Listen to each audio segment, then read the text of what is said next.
यहां अजामिलोपाख्यान के बाद वृत्रासुर का वृतांत है। दैत्य कुल में जन्म, दैत्य होने के बावजूद भी अब है तो दैत्य वृत्रासुर, लेकिन भगवत निष्ठा कैसी अद्भुत है कि युद्ध मैदान में इंद्र के वज्र में भी उसको भगवान का दर्शन हो रहा है। आप विचार करो, हम तो मंदिरों में जाते हैं तो मंदिर में भी भगवान के दर्शन कम होते हैं, इधर उधर की चीजें ज्यादा दिखती हैं। निष्ठा पक्की ना हो तो मंदिर में जाके भी भगवान नहीं दिखते। तो एक और ध्यान देना, मंदिर में जाएं और भगवान का दर्शन करें तो भगवान बस ऐसे खड़े दिखें आपको, माने उनकी कोई लीला का अनुभव नहीं हो, आपको दर्शन में कोई विशेषता ना दिखे तो समझ लेना भगवान हमसे नाराज हैं। कैसे? गुप्ता जी, आपसे कोई मिलने आए तो आप उससे बात ना करना चाहते हो, कुछ नाराज हो या बात करने से बचना चाहते हो तो क्या करते? कहीं अपना मोबाइल देखने लगे, कहीं इधर किसी से बात करने लगे ताकि बात ना करना पड़े, सामना ना करना पड़े, ऐसा आदमी बच जाते। तो आप मंदिर में गए हैं और भगवान आपको बस ऐसे ही खड़े दिख रहे हैं तो समझ लेना भगवान हमसे प्रसन्न नहीं है, हमसे बात नहीं करना चाहते। और जब भगवान आपसे प्रसन्न होंगे तो आपको लगेगा ये मुझसे कुछ कहना चाहते हैं, ये मेरी ओर देख रहे हैं, ये मुस्कुरा रहे हैं, ये मुझसे कुछ बात करना चाहते हैं। आपको उनकी कोई लीला का सहज जो है स्मरण होने लग जाए, तब दर्शन का लाभ। तो हम लोग मंदिर में जाते भाभी बढ़िया से दर्शन नहीं होते। वृत्रासुर की निष्ठा देखिए कि युद्ध का मैदान है, युद्ध का अवसर है, सामने शत्रु प्रबल है और प्रबल शत्रु हाथ में वज्र लेकर के मारने के लिए तत्पर है। और वृत्रासुर हाथ जोड़ के खड़ा हुआ कह रहा है, अहम हरे तव पादैक मूल दासानुदासो भवतास्मि भूया मना स्मरेता सुपतेर्गुणास्ते गृणीत वाक कर्म करो तुकाया। हे भगवान,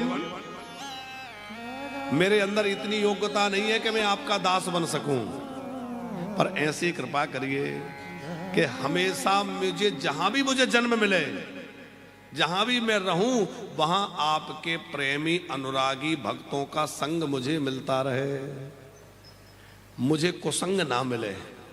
ये भगवान से प्रार्थना जरूर किया करो, प्रभु मुझे जीवन में कुसंग में मत डालना, मुझे अच्छे लोगों का संग मिले, सत्पुरुषों का संग मिले, भगवत भक्तों का संग मिले, भगवत चर्चा करने वालों का संग मिले।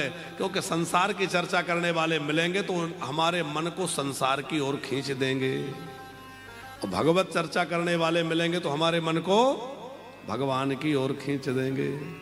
कल परसों हमने कहा था कि किसी धनी मानी के यहाँ जाइए तो वो अपने धन की चर्चा, बिजनेस की चर्चा करेगा, आपको बड़ा बड़ा बंगला बनाया है वो दिखाएगा, ये मकान है, ये दुकान है, आपके मन में भी उसके प्रति लालसा जगेगी, हमारा भी ऐसा होता है। बड़ा भारी शोरूम है, बड़ा भारी मकान है तो देख के लालसा जगेगी कि नहीं? और कोई भगवत प्रेमी के पास जाएंगे तो क्या देखने को मिलेगा? अरे भैया ये तो इतना जप करते हैं, इतना भजन करते हैं, ये इतना निष्ठापूर्वक सत्संग करते हैं, तो हम भी करें, तो वैसा मन बढ़ेगा कि नहीं? हे प्रभु, आपका हमें संग न मिले कोई बात नहीं, पर आपके प्राण प्यारे भक्तों का संग मिलता रहे, तो भक्तों का संग मिलेगा तो निश्चित आपका संग हो ही जाएगा। मना स्मरेता सुपतेर गुणास्ते गृणीत वाक कर्म करो तुकाया अहम हरे तव पादैक मूलो दासानुदासो भवतास्मि भूया। वृत्रासुर कह रहा है कि न मुझे स्वर्ग की आकांक्षा है, न मोक्ष की कोई इच्छा है, न मुझे और किसी उत्तम लोक की कामना है। ननाक पृष्ठम नानाकपृष्टं न च पारमेष्ठ्यं न सार्वभौमं न रसाधिपत्यं न योगसिद्धिर्पुनर्भवं वा समंजसत्वां विरहैककांक्षे। हे भगवान, मुझे न योग सिद्धियों की आवश्यकता है, न स्वर्ग ब्रह्मलोक आदि चाहिए। मुझे क्या चाहिए? मुझे तो बस आपके प्राण प्यारे भक्तों का संग चाहिए, आपके प्रेमियों का संग मिलता रहे। 4 श्लोकों में माने धर्म अर्थ काम मोक्ष चारों पुरुषार्थ खोलकर वृत्रासुर ने रख दिए। हम भी भगवान से यही मांगे, प्रभु अपने प्रेमियों का संग देते रहिए। आगे इंद्र के वज्र के द्वारा वृत्रासुर का वध हुआ। परीक्षित ने कहा कि क्या भगवान ऐसा पक्षपात करते हैं कि असुरों को मार देते हैं, देवताओं को बचा लेते हैं? तब सुखदेव जी ने कहा, देखो राजन, ऐसा बिल्कुल भी नहीं है। अरे दैत्य कुल में ही तो महाराज हिरण्याकश्यपु के यहाँ ही तो प्रहलाद जी का जन्म हुआ। पर प्रहलाद जी दैत्य कुल के होने के बाद भी भक्त शिरोमणि हो गए कि नहीं? प्रहलाद जी का बड़ा अद्भुत चरित्र सुनाया है। दैत्यराज हिरण्याकश्यपु ने तमाम प्रकार के वरदान प्राप्त कर रखे थे, फिर भी प्रहलाद जी उनसे बिल्कुल भी भयभीत नहीं हुए। तीनों लोकों का आधिपत्य हिरण्याकश्यपु के पास था। सबको उसने डरा रखा था, धमका रखा था, लेकिन प्रहलाद जी के मन में न कोई भय है, न कोई आक्रांत है। मन में पूरी तरह से भरोसा है। किसका? जिनका नाम लिया जा रहा है, जिनका मैं भजन कर रहा हूं, वो मेरी रक्षा करेंगे। देखो, हम लोगों का भरोसा पक्का नहीं है। यदि दृढ़ भरोसा हो तो फिर हम क्यों चिंता में जाएं? ये बताओ, भरोसा पक्का होता तो हम डिप्रेशन में जाते, फिर हम लोग चिंता में पड़ते। हम लोग इतनी चिंता कर रहे हैं, इसका मतलब करता धरता हमने अपने को मान रखा है। पर करता धरता अपने को ना माने, ये माने कि मैंने जिनका नाम पकड़ रखा है वह प्रभु मेरे करता धरता है, और इतने सबल प्रभु मेरे हैं, तो मुझे किस बात की चिंता है? किसी से नहीं डरे। और प्रहलाद जी के जीवन में जो संकट आए वो हम लोगों के में तो आ ही नहीं सकते। पहाड़ों से गिराया, हाथियों से कुचलवाया, जहर खिलाया, क्या नहीं हुआ? होलिका, अभी होली आ रही है, होलिका जो है उनको गोद में लेकर बैठ गई। न जलने वाली होलिका तो जल गई, और ये हंसते भय बाहर आ गए। किसके सहारे से? भगवान के नाम के सहारे से। भगवान का आश्रय लेने में कोई इतना कह दे, हे प्रभु मैं आपकी शरण में हूं, इतने में भी भगवान उसके आश्रयदाता बन जाते हैं। महाभारत का एक प्रसंग आप सबने सुना होगा। कुरुक्षेत्र में जब महाभारत का युद्ध प्रारंभ होने जा रहा था, तो वहां एक पक्षी के अंडे रखे हुए थे। अब वो अंडे उठा के पक्षी ले तो नहीं जा सकता, लेकिन जब वो वहां से उड़ने लगा तो उसने भगवान का स्मरण किया। हे प्रभु, मेरे बच्चों की रक्षा आप कर सकते हैं, आप तो समर्थ हैं, आप मेरे बच्चों की रक्षा करिए। ऐसा कह के वो पक्षी उड़ गया, उसके अंडे वहीं रह गए। महाभारत में लिखा है ये प्रसंग। क्या हुआ? एक हाथी का विशाल घंटा छूटकर गिरा और सीधा अंडों के ऊपर जाके गिर गया। इतना बड़ा विशाल महाभारत का युद्ध हो गया, पर वो घंटा वहीं रखा रहा, और उस घंटे के नीचे अंडे रखे रहे, वो पूरी तरह सुरक्षित रहे। जब महाभारत का युद्ध पूर्ण हो गया, बाद में वह घंटा गिरा, किसी के द्वारा हटा, तो उसमें से उस पक्षी के बच्चे निकल निकल के भाग गए। अब आप विचार करिए, इतने बड़े महाभारत के युद्ध में जिन्होंने एक पक्षी के बच्चों की भी रक्षा इस प्रकार कर ली, क्या वो हमारी रक्षा नहीं करेंगे? इस जीवन के महाभारत में साहब हमें बहुत संकट हैं, बहुत लोग हमारे पीछे लगे हुए हैं, तमाम तरह तरह से हमें आंखें दिखाई जाती हैं, लेकिन यदि हमारा भरोसा पक्का है और हमने प्रभु चरणों में लगन लगा रखी है, तो निश्चित मानिएगा कोई हमारा बाल बांका नहीं कर सकता।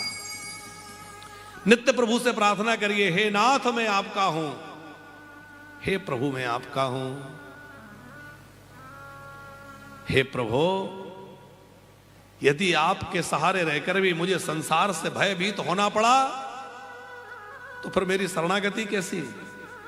हे नाथ, मुझ अनाथ पर कृपा करिए और मुझे अपना शरण दीजिए, आश्रय दीजिए।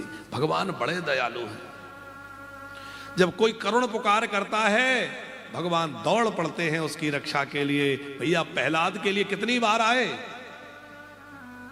कि प्रहलाद ने जब जब कोई संकट जीवन में आया, लेकिन भगवान ने बाल बांका नहीं होने दिया। मीरा के जीवन में कितने संकट आए, पर मीरा के जीवन में इतने संकट आने के बाद भी क्या भगवान ने बाल बांका होने दिया? भरोसा दृढ़ करिए। हिरण्याकश्यपु ने कहा, कहां है तेरा भगवान, कहां है तेरा भगवान? बोले, तुम्हें नहीं दिखता, ये तुम्हारी आंखों की खराबी है, पर मुझे तो सब जगह वही वह नजर आता है। खंभ से भगवान प्रकट हो गए। नरसिंह भगवान ने प्रकट होकर के उस दुष्ट दैत्य का वध किया और अपने भक्त की रक्षा करके यह प्रमाणित कर दिया कि जहां भक्त की हां, भगवान वहां। भगवान तो सर्वत्र है।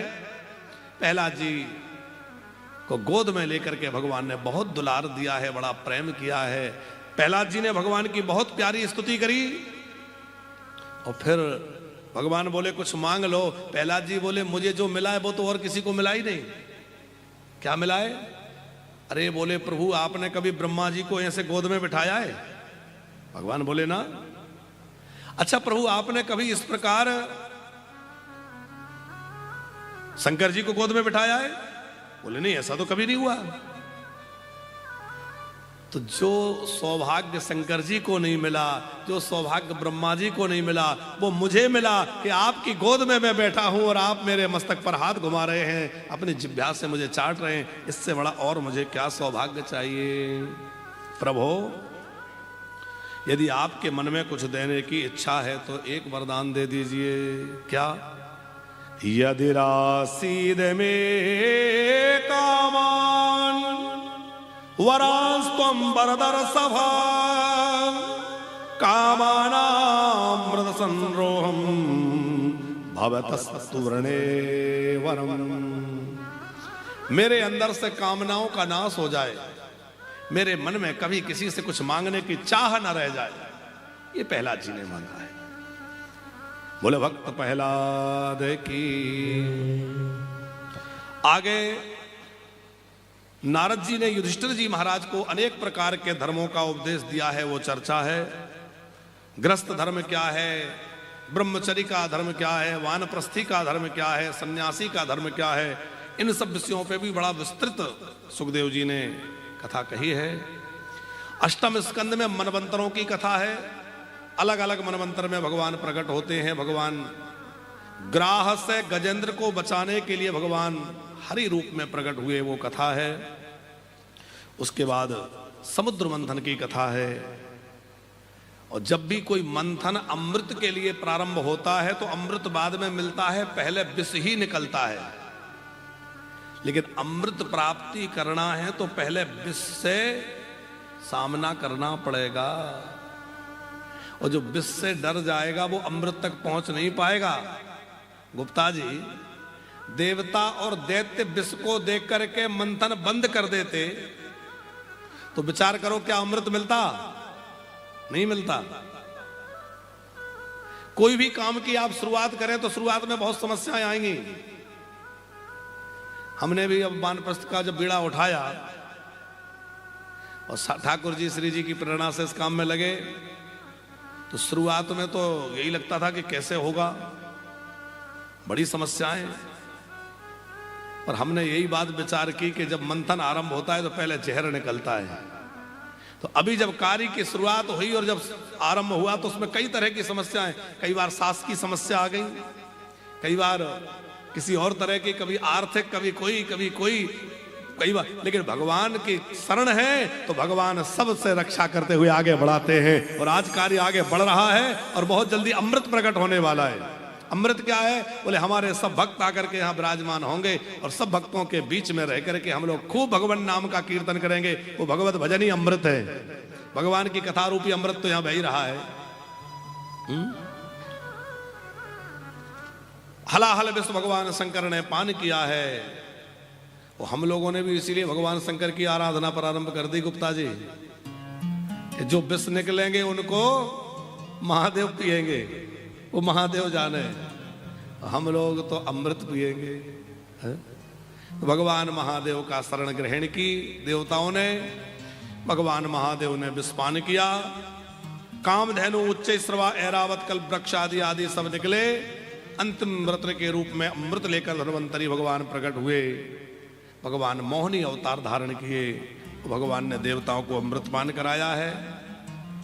देवासुर संग्राम हुआ है। इसके बाद राजा बलि ने देवताओं के अधिकार जब छीन लिए तो माता अदिति के पयोव्रत से प्रसन्न होकर के भगवान और देवताओं की प्रार्थना पर भगवान जो है वामन बन करके प्रकट हो गए। बोले वामन भगवान की।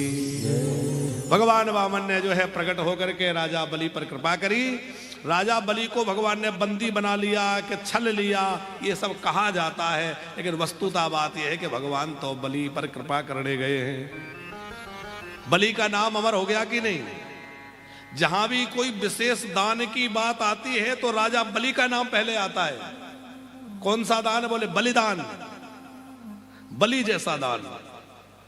लेकिन समर्पण धन्य है बलि का। बलि कह रहा है प्रभु आपने मेरा सब कुछ 2 पैरों में नाप लिया, लेकिन मैं तो अभी शेष हूं। आप अपना तीसरा चरण मेरे मस्तक पर रख दीजिए और आप मुझे निहाल कर दीजिए। ये शरणागति का भाव देखिए। और कोई होता तो कहता कि अरे ये तो छलिया है, मेरा सब कुछ छीन लिया। लेकिन राजा बलि की निष्ठा कम नहीं हुई। और पंकज जी, गुरु जी एक बात और कहते हैं कि राजा बलि की निष्ठा कम नहीं हुई, वो तो ठीक है, पर राजा बलि की पत्नी विंध्यावली वो भी इतनी निष्ठा भगवत चरणों में रखती है कि वो कह रही है हे प्रभु, जो कुबुद्धि लोग हैं वो तो धन के पीछे भागते हैं, और जो सदपुरुष हैं, जो वास्तव में ज्ञानी हैं, वो आपके इन चरण कमलों का ध्यान करते हैं। वही चरण कमल लाकर आपने मेरे पति के मस्तक पर पधरा दिए। इससे बड़ी आपकी और कृपा क्या कृपा होगी। और कोई धर्मपत्नी होती क्या कहती? एक तो तुमने बिना पूछे ये ब्राह्मण को दान करने का संकल्प कर लिया, और ये ब्राह्मण तो छलिया था, इसने तुम्हारा सब कुछ छीन लिया, और अब इस ब्राह्मण को प्रणाम क्यों कर रहे हो? और कोई गृहिणी होती तो उसकी श्रद्धा डगमगा सकती थी। लेकिन धन्य है राजा बलि की पत्नी विंध्यावली, वो कह रही है प्रभु मेरे पति से बड़ा भाग्यशाली कौन होगा, जिन चरणों का आश्रय भगवान शंकर लिए रहते हैं, और जिन चरणों का चरणामृत भगवान शंकर अपनी जटाओं में धारण किए रहते हैं, वही चरण आपने मेरे पति के सिर पर लाकर रख दिए। इससे बड़ा मेरे पति का भाग्य क्या होगा। कैसा समर्पण है। और इस प्रसंग में एक और बात समझने जैसी है कि जिसको मान लिया उसके प्रति कितनी श्रद्धा होनी चाहिए। राजा बलि तो भगवान को ब्राह्मण मान रहे थे, ब्राह्मण मानकर ही संकल्प किया दान का, ब्राह्मण मानकर ही दान किया। पता चल गया ये भगवान है, लेकिन वो तो ब्राह्मण रूप में ही भज रहे हैं। पर उनकी श्रद्धा कम नहीं हुई, बंदी बना लिया, सब कुछ छीन लिया, फिर भी बलि की श्रद्धा कम नहीं हुई। तो गुरुजी उदाहरण दे रहे थे द्रौपदी का, कि द्रौपदी की अश्वत्थामा में ब्राह्मण बुद्धि है कि ये ब्राह्मण है। तो 5-5 सोते हुए पुत्रों की हत्या करने के बाद भी द्रौपदी के मन में ये भाव नहीं आया कि ये तो हत्यारा है, ये पापी है, ये दुष्ट है। क्या भाव आया? ये ब्राह्मण देवता है, इन्होंने जो कुछ भी किया वो किसी कारण किया होगा, पर हमारे लिए तो ये बंदनीय है। कितना ऊंचा भाव है। और वैसे ही राजा बलि का भाव है कि भले ही इन्होंने मेरा सब कुछ छीन लिया, भले ही मेरा सब कुछ हरण कर लिया, पर ये ब्राह्मण देवता है, मैं तो इनके चरणों में नतमस्तक ही होता रहूंगा। ये निष्ठा है। महत्पुरुषों के प्रति हमारी जो निष्ठा है, गुरुजनों के प्रति, ब्राह्मणों के प्रति, यदि उनसे कोई अनुचित आचरण होता भी नजर आए तब भी वो न्यून नहीं होना चाहिए। ये इस कथा का एक बड़ा भाव है। ब्रह्मा जी ने भगवान की स्तुति करी, प्रहलाद जी ने भगवान की स्तुति करी है, और उसके बाद भगवान वामन अंतर ध्यान हुए हैं।